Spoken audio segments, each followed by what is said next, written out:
Hey, hey, hey.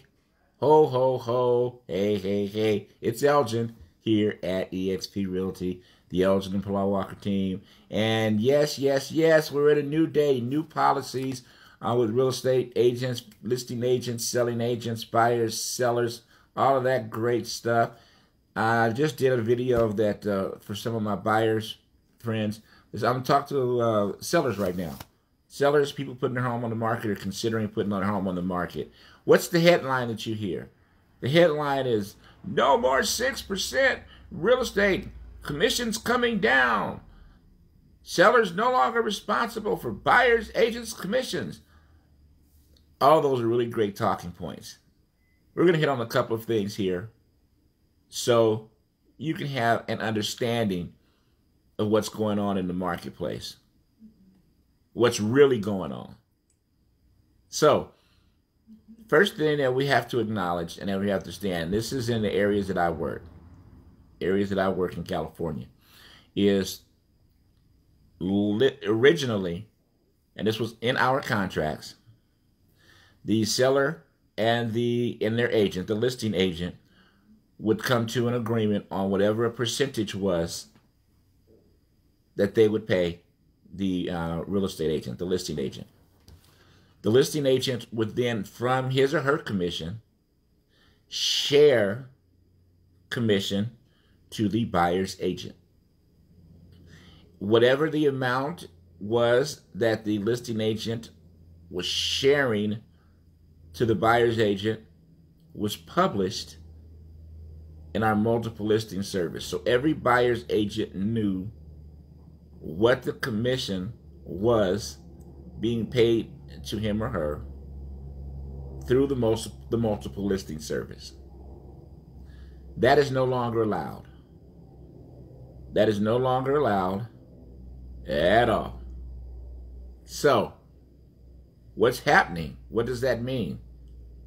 Well, it means this. When you're selling the home now and you choose your listing agent, the agent that you choose and that you're working with, and whatever commission you guys agree upon, is only the commission paid to your agent, the listing agent. So if it's 4%, 3%, 5%, 2%, whatever it is, that commission is only being paid to your listing agent. No longer in the MLS are we allowed to push, disclose, or show the buyer's agent's commission, if there is one, being paid by the seller. We are no longer using the terms of commission being paid by the seller to the buyer's agent. We are now calling that seller concessions.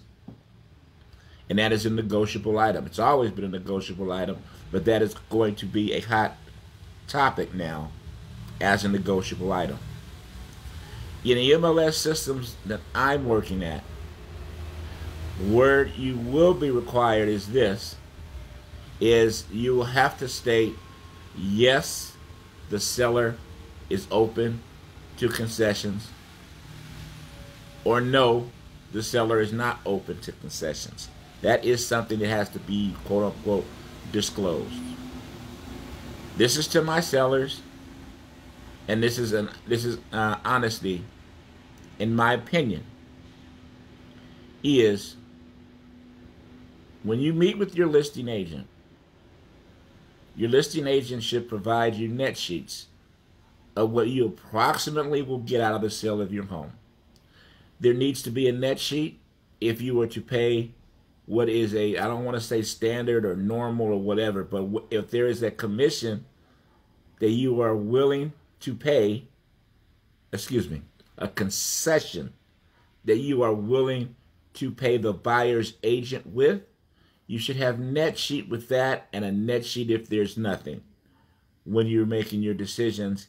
And in my opinion, you should check the box that says yes, that you are open to seller concessions. Now, in my opinion, you're going to have your net sheets. You're going to know your numbers. But I don't believe that at that point you should commit to a flat rate or a commission that you're going to pay the buyer's agent. Here's the reason why. The buyer's agents now will have to have a buyer's broker agreement which shows compensation that the buyers will pay their own agent before they are allowed to show homes to that buyer. So it seems like it'd be cut and dry, right? Buyers pay for their own agent, sellers pay for their own agent, and that should be the end of the story, right? Well, here's the reality. The reality of all that is that in most cases, particularly for first-time buyers, it does not mean that they would not want to pay their agent and negotiate and do whatever directly themselves anyway. But reality is, and you think back to when you bought your first home, when you put up your down payment, when you pay your closing costs, and it's a market that you're doing all of that, as a buyer, do you then have an additional percentage or flat rate that you have to pay for your representation? More often you do not. More often the buyer just doesn't have all of that to come in and purchase. So, most of your buyers and buyers agents are going to do one of two things. In my opinion, the agents that understand and are maybe a little bit more aggressive, that really want to help the buyer get into a home. The buyer likes the home. They're going to write in their concessions of what they're willing to work for in the offer, and then everything at that point becomes a negotiation with that fee. It's a negotiation that the seller can pay it. It's a negotiation that it could be put on top of the deal. It's a negotiation that the seller could pay a percentage of, and the buyer pays the rest. It's just a negotiation at that point. Unfortunately, in my opinion, and I say this is unfortunately because I believe that this is not the correct way to do it, is you are going to have agents, and they may be instructed by their buyer that they're going to want to contact the listing agent ahead of time to find out if there is seller concessions, and are going to insist to the best that they can how much those concessions will be. And if the seller is not willing to pay any concessions, that buyer's agent may let that buyer know that, hey, once I show you this home, if you like it, you're going to be basically on the hook for my commission, and they might not even look at your home. I don't think that's the correct way to do things, and I don't think that that's why these policies are changed. But we have to be realistic of some things that could happen, because there might be some buyers that say, well, you know what, we don't want to bother because, the seller says that they're not paying. So, but as you and I both know, it's all a negotiation. And there would be some things that a seller might say that they don't want to do, just like the buyers will. And then once we get into actually hopefully putting a transaction and an opportunity together, things change. I mean, as a seller, you may want to sell the property completely as is. Then use a home inspection that shows that the roof's leaking and that the buyer can't get financing unless you fix the roof. And not just that buyer, any buyer, right? So you say, okay, well, let's figure out and get bids on getting the roof fixed so we can close the deal. Well, it's the same thing here. It's the same thing here under the concessions. So sellers, understand that. Also, sellers, please understand that buyers now will probably come directly to the listing agent more often. And there's going to be some buyers that are going to come to the listing agent and consider themselves an unrepresented buyer. So let's discuss both scenarios. So the way things were previously is that I, as a listing agent, could represent both the buyer and the seller in the transaction moving forward. I believe legally you can still kind of do that in some sort of form, but our company, our company is playing by the rules. We're not looking for workarounds. We're looking for work-throughs. So we have a buyer now who wants to come and say, use the listing agent as their representative. I am going to have a buyer's agent agreement. And at that particular point, in most cases, you and I will have met up front and discussed what my fee will be if I have to represent the buyer. And that fee will just be based upon really much paperwork, making sure everything is done properly, their pre-qualifications, their pre-approved, all that stuff, right? Then, if they come in as an unrepresented buyer, you have the buyer, which buyers and sellers, for that matter, I really don't recommend that you do this. Now, if you've got experience and you've purchased a few homes before and all of that sort of stuff, maybe you have access to an attorney to look over paperwork for you for cheap or something like that. Okay. But an unrepresented buyer means just that. Meaning that if you come to me as the listing agent that's representing the seller, you're kind of negotiating against me or whoever the listing agent is. And as my understanding and interpretation of this right now is that I am not allowed to negotiate or do anything on your behalf. I'm pretty much only allowed to give you the required paperwork that needs to be in the transaction, and you need to fill it out yourself. You need to do it. Basically, you represent yourself. So it's almost like, going to the doctor and you decide, you know what, I can put my own stitches in. I don't need you to help me out.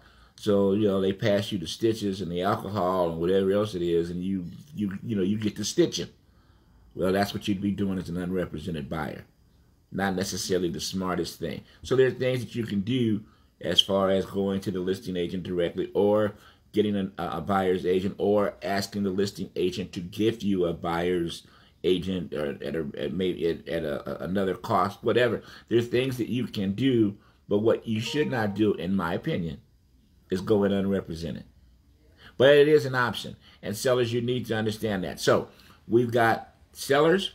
You're going to quote unquote be responsible for the listing agent's commission only, but realistically, you're going to want to be open to seller concessions so that they sure that property gets shown, because 85% or so of the properties that sell with a cooperating agent.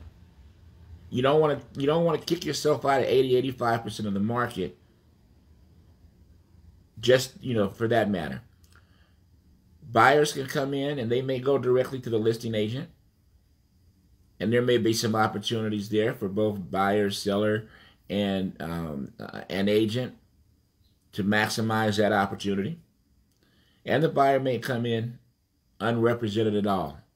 Not recommended, but can be done. Possible, that'll be an option.